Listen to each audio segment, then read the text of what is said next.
Motorhome prices are collapsing, and the numbers are absolutely insane. She demands a full refund, more than $100,000, and then called working for you. 10 major models, rigs families trusted, rigs retirees counted on, rigs dealers swore would hold value, are now selling for pennies at auctions across the country. Not next month, not later this year, right now. Dealers are choking on inventory, rental fleets are dumping entire batches, and lenders are quietly rewriting valuations because they know the crash is already here. But here's the part that matters to you. If you own one of these models, or plan to buy one, your wallet is about to feel it. Winnebago Mini Winnie. Something shifts the moment you walk past a row of retired fleet units and notice the same nameplate staring back at you. The Winnebago Mini Winnie has become a quiet signal of how quickly this market turned, and the reasons sit right in plain view. During the surge years, rental fleets ordered these in enormous batches, locking in contracts that assumed travel demand would stay high for at least another 5 seasons. Those assumptions did not survive the new lending environment. As interest rates climbed, fleets accelerated their turnover cycles, and that is why dozens of identical units are now hitting auctions at the same time. A verified wholesale sheet out of the upper Midwest recently listed a 2016 Mini Winnie that originally sold near $50,000 for just under $25,000. And that was not the outlier. Several others from the same batch settled in that same mid-20 range, creating a new unofficial price floor. When that many rigs cluster at the same value, dealers cannot pretend the drop is temporary. They know it signals a structural reset driven by oversupply rather than wear and tear. Mechanically, the Mini Winnie still holds up well. The Ford chassis remains widely supported. Service records are usually easy to trace, and most components are inexpensive to maintain compared to larger Class A rigs. The problem is not reliability. The problem is volume. When too many of the same year, layout, and mileage appear at once, depreciation does not ease down. It shears off. That leaves anyone trying to trade one in facing numbers they never expected, and anyone considering a purchase holding the stronger hand, as long as they understand the pressure behind those markdowns. The real lesson is simple. When contracts expire together, prices fall together. Auction clustering behavior indicates that model-specific saturation reduces price elasticity even when mechanical reliability remains stable. Predictive depreciation modeling shows accelerated downward adjustments when identical units with parallel histories re-enter wholesale cycles simultaneously, undermining dealer confidence metrics and establishing forced recalibration thresholds across interconnected valuation networks. And once those units hit the lanes, something even bigger followed, another fleet favorite returning in massive batches. Thor 4 wins. Anyone who has watched rental fleets unload inventory over the years knows the signals, and the Thor 4 Wins is showing all of them at once. This model earned its reputation through simple construction, dependable powertrains, and wide parts availability. But those same strengths turned into liabilities when enormous batches began returning from expiring contracts. During the high-demand seasons, rental companies ordered 4 Winds coaches by the dozens, expecting multi-year utilization. When travel patterns shifted and financing tightened, those plans collapsed, releasing unit after unit into wholesale lanes. A documented auction log from Indiana lists a 2019 4 Winds that originally carried a retail figure close to $49,000, settling for just under $23,000. Another, a 2018 with modest mileage, failed to meet reserve at $24,000. These numbers reflect more than soft interest. They reveal a market being reshaped by oversupply. When identical rigs with identical histories hit the pipeline simultaneously, depreciation accelerates. Dealers no longer decide the value. Volume does. Mechanical reliability has never been the 4 Winds problem. The Ford 10-cylinder powertrain, the straightforward electrical systems, and the uncomplicated plumbing layouts remain easy for most shops to service. The deeper issue is usage. Former rental units often show wear in places casual shoppers overlook. Roof membranes stressed from repeated cleaning cycles, generator hours stacking into the high ranges, hinge points showing fatigue, and decals fading from constant sun. None of these are immediate deal breakers, but each one chips away at remaining value, especially when competing units appear cleaner. For anyone watching trends, the 4 Winds downturn highlights the broader pattern. Fleet releases create fast shifts that ripple through every price bracket. Lowering values here presses down the models above and below it, forcing adjustments across the board. Cross-market absorption analysis reveals that synchronized fleet divestments distort historical pricing trajectories by exceeding regional demand bandwidth. When provenance, layout, and mileage profiles converge at scale, algorithmic valuation tools revise expected residuals rapidly, triggering broad downstream repricing across adjacent motorhome categories unaffected by inherent mechanical condition. But the downturn didn't stay in Class C territory. It quickly spilled into larger rigs that once felt insulated from sharp drops. If you want more breakdowns backed by real numbers, make sure you like this video and subscribe so you never miss the updates. Fleetwood Bounder. There is a particular weight that settles in when a once trusted highway companion starts appearing in liquidation lists, and the Fleetwood Bounder is carrying that weight right now. This model defined dependable middle-class touring for decades, offering a familiar layout, comfortable road manners, and long-proven components. Yet, none of that insulation protected it from the financial pressure building beneath the surface. What has pushed the Bounder downward is not neglect, but the math surrounding large gasoline Class A coaches in a contracting market. A verified wholesale posting out of Arizona recently featured a 2014 Bounder with just under 49,000 miles opening at 28,500, a number that would have been unthinkable only a year ago. Another listing from a government surplus auction showed a similar unit clearing for under 30,000. Those numbers are not simple depreciation. They represent owners stepping away because costs around them rose faster than the rigs could justify. Fuel climbed, insurance climbed, storage climbed, lending tightened. Everything that once made a Bounder practical became a line item demanding attention. Mechanically, the coach still stands on solid ground. The Ford chassis underneath remains serviceable nationwide, and most Bounder layouts use standardized components that any experienced technician can handle.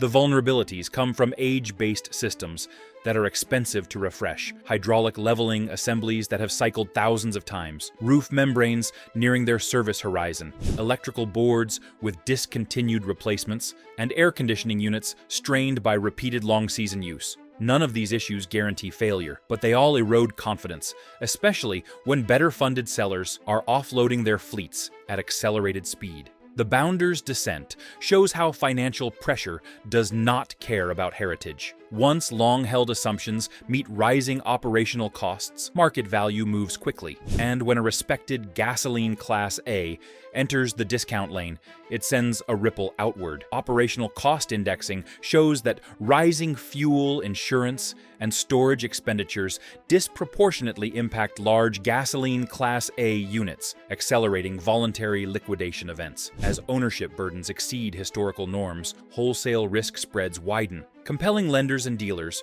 to reset baseline valuations independent of chassis durability or serviceability. And when the bigger rigs started slipping, even long-respected touring coaches weren't spared from the fallout. Tiffin Allegro Open Road. Some names carry a reputation that feels almost untouchable, and for years the Tiffin Allegro Open Road belonged in that category. Owners trusted the build quality, appreciated the attention to detail, and believed the brand would hold steady even when other gasoline Class A models softened. Yet the market has a way of reminding everyone that reputation cannot fight economics, and the Allegro Open Road is now showing that lesson line by line on wholesale sheets across multiple regions. A documented auction record from Georgia recently listed a 2015 Allegro Open Road that originally carried a high retail figure near $92,000, landing at $42,000 in verified bidding. Another example out of Indiana, a well-maintained unit with service receipts in order, stalled at bids below $45,000. Those numbers are not reflections of quality slipping. They are reflections of leverage collapsing. Many of these rigs were purchased during periods of low interest, long amortization, and inflated confidence. When lending rates rose and resale slowed, the monthly math stopped working for a significant number of owners. Mechanically, the Allegro Open Road continues to show why it earned loyal followers. The Ford chassis offers predictable performance, the cabinetry ages gracefully, and the insulation levels outperform many competitors in the same segment. What undermines the value today is not craftsmanship, but financing trends. Units purchased during the low-rate years often carried balances that outpaced current wholesale values, and once negative equity sets in, owners facing sudden financial pressure choose to cut their losses rather than continue carrying loans that no longer align with market conditions. This pattern has triggered a steady stream of repossessions and voluntary returns, all feeding into auction lanes already heavy with inventory. When enough well-cared-for units appear back-to-back, price floors reset, and that reset affects even the strongest nameplates. The Allegro Open Road's decline is less a story about product weakness and more a story about timing. Equity stress mapping indicates that units purchased during low-rate periods now face disproportionate negative equity exposure as wholesale values normalize. Loan-to-value disparities intensify default probability, feeding additional supply into auctions and accelerating systemic repricing cycles, even when long-term build quality indicators remain comparatively favorable within the gasoline Class A segment. But the pressure didn't let up. Production-heavy models began stacking up faster than the market could absorb. Forest River Sunseeker. Walk through any busy auction yard this season, and it does not take long before the Forest River Sunseeker begins repeating across the rows. This model earned its place as a dependable, widely available Class C motorhome, but the very scale that once made it a familiar sight has turned into the main force, pushing its values downward today. When a manufacturer builds large volumes over multiple production cycles, those units eventually return in large volumes as well, and that moment has now arrived for the Sunseeker. A confirmed wholesale listing from Pennsylvania recently showed a 2016 Sunseeker, previously valued near $42,000, settling at $25,000 in open bidding. Another example from Indiana, with mileage under $30,000, did not clear the auction at $28,000. These numbers show more than seasonal softening. They show a market adjusting to a surge of identical rigs re-entering circulation. When lenders track repeated vehicle identification numbers in short intervals, they recognize fleet releases, and that recognition drives valuation models lower with each passing month. Mechanically, the Sunseeker remains grounded in a platform that many shops understand well. The Ford chassis offers predictable maintenance, and the core components rarely present unusual repair challenges. The weak points appear in the details: roof seams requiring steady attention, window seals aging under long-term exposure, and slide-out edges where moisture can hide behind trim. None of these are unusual for a motorhome in this category, but when trade-ins and repos increase simultaneously, buyers start comparing units more aggressively, and even small flaws influence bidding. The larger issue is financial pressure. Dealers holding multiple Sunseekers on floor plan loans face mounting costs, and each unsold unit adds interest that cannot be ignored. This pressure encourages rapid markdowns, reshaping values across entire regions. As numbers stabilize at lower levels, even well-kept units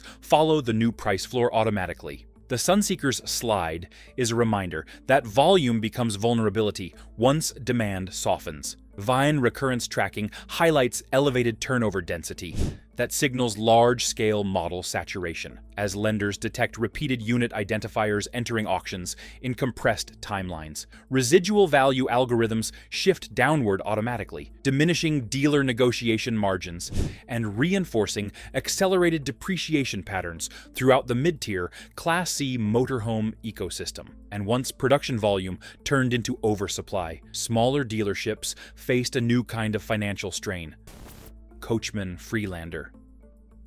There is a particular honesty to the Coachmen Freelander that always made it appealing. It never claimed to reinvent anything. It was designed to be practical, dependable, and easy to learn, and for years, that simplicity earned it a devoted following. Yet the market does not reward simplicity when financial strain builds across rental programs and small dealerships, and the Freelander is now showing the effects of that pressure more clearly than almost any other model in its class. A verified auction report out of Ohio documented a 2017 Freelander that once held a dealer figure near $47,000 landing at $26,800. Another listing from Minnesota, a former rental with mileage in the $48,000 range, cleared the lanes at $27,000. These are not isolated numbers.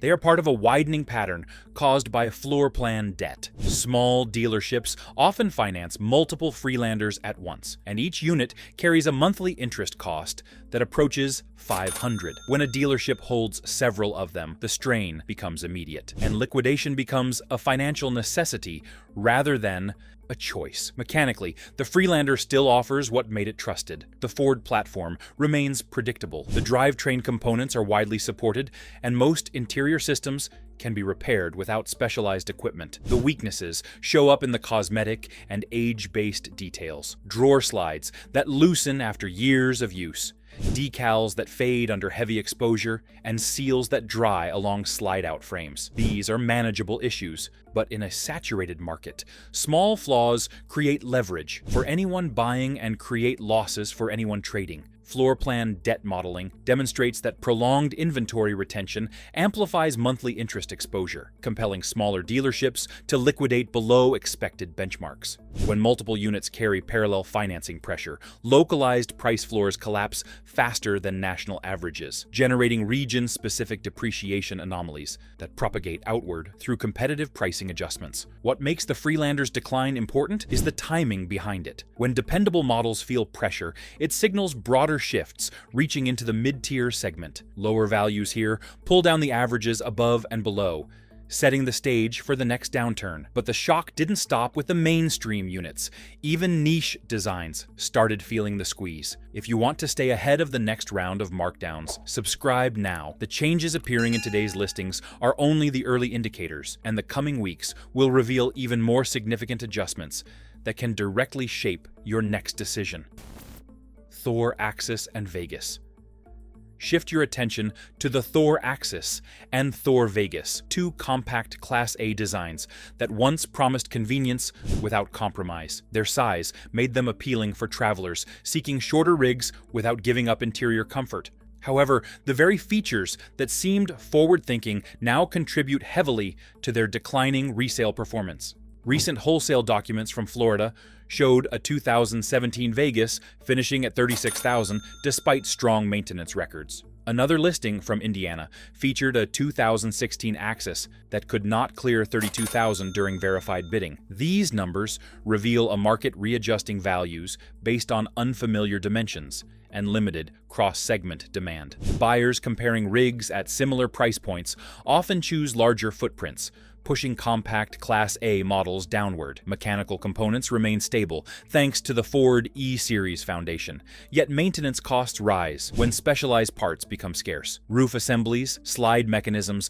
and unique body panels each introduce expenses that catch owners off guard. Combined with tightening credit conditions, these repair uncertainties have reduced the willingness of shoppers to pay earlier premiums. Dealers facing floor plan costs respond quickly, adjusting prices to move units occupying limited lot space for extended periods. Each markdown influences broader valuation algorithms, resetting expectations for every comparable model entering auction cycles afterward. Despite their manageable driving characteristics, market momentum now favors alternatives offering longer wheelbases and expanded storage. That shift carries financial consequences for anyone trading, because diminished demand compresses equity faster than expected. Current wholesale trends show consistent declines across multiple regions, confirming this downturn is not limited to seasonal fluctuation. As values recalibrate, owners lose negotiation leverage, while well-timed buyers gain opportunities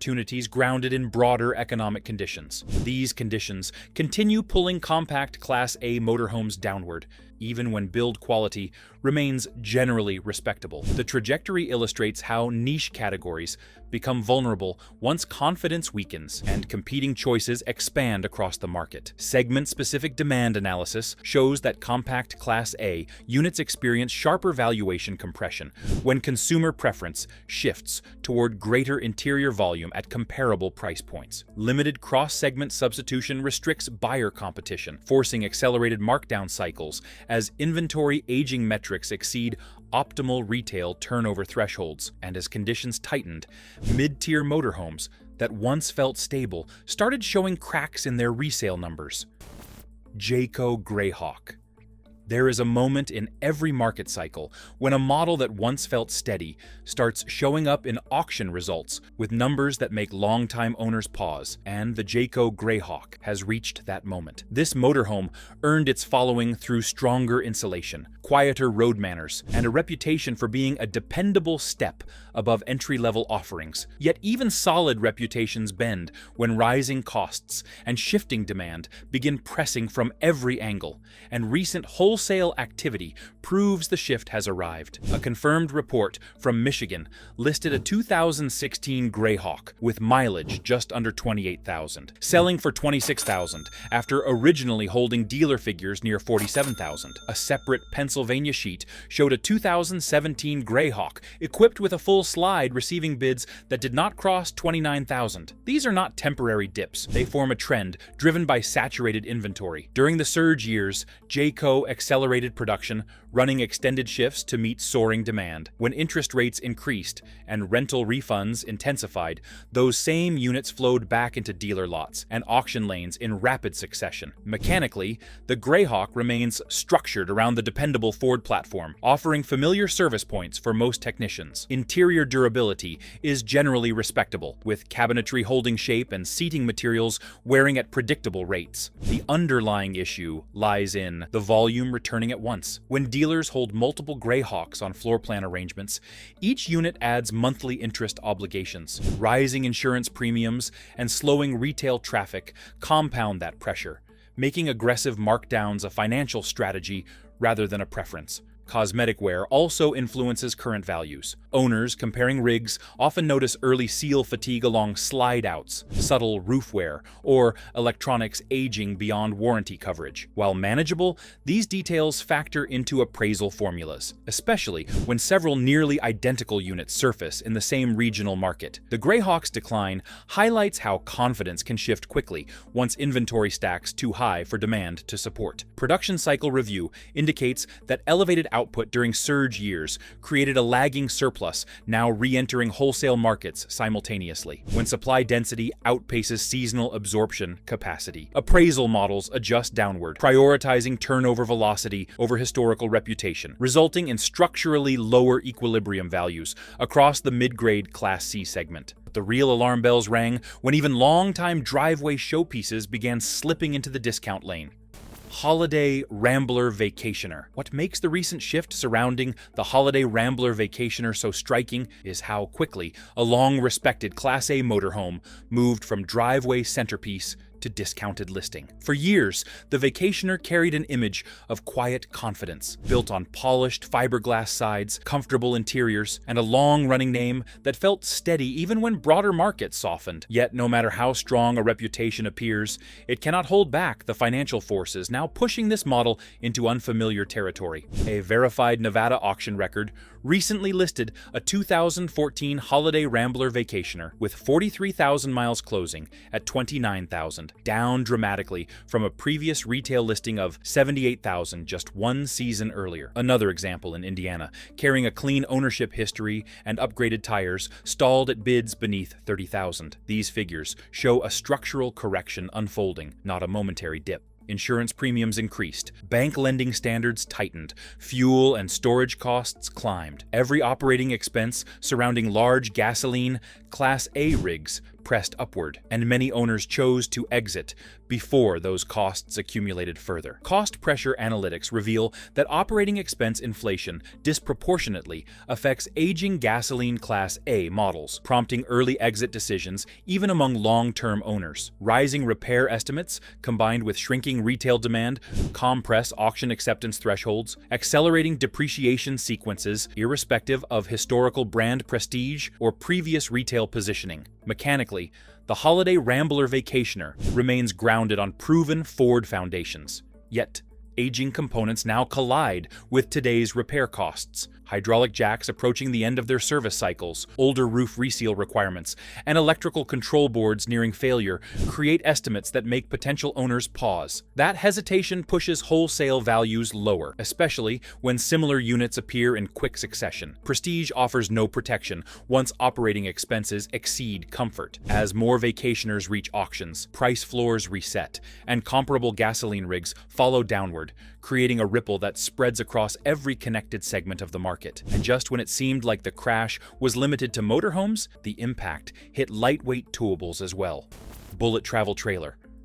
What draws attention to the bullet travel trailer today is not a single dramatic event, but the steady accumulation of numbers pointing in the same direction. This lightweight towable earned its place among weekend travelers by offering manageable weight, aerodynamic profiles, and layouts that fit comfortably behind half-ton trucks. For years, those qualities kept demand steady. However, the market is now correcting sharply, and the bullet travel trailer is sitting directly in the path of that adjustment. A verified wholesale summary from Missouri listed a 2014 Bullet that previously carried retail expectations near 22,000 selling for just over 14,000 in active bidding. Another report from Indiana documented a 2015 model with confirmed upgrades sliding under 15,000. These figures reflect more than typical depreciation. They expose how oversupply from years of high production can collide with a softened buying environment, leaving even well-kept units struggling to maintain their historical resale patterns. Construction choices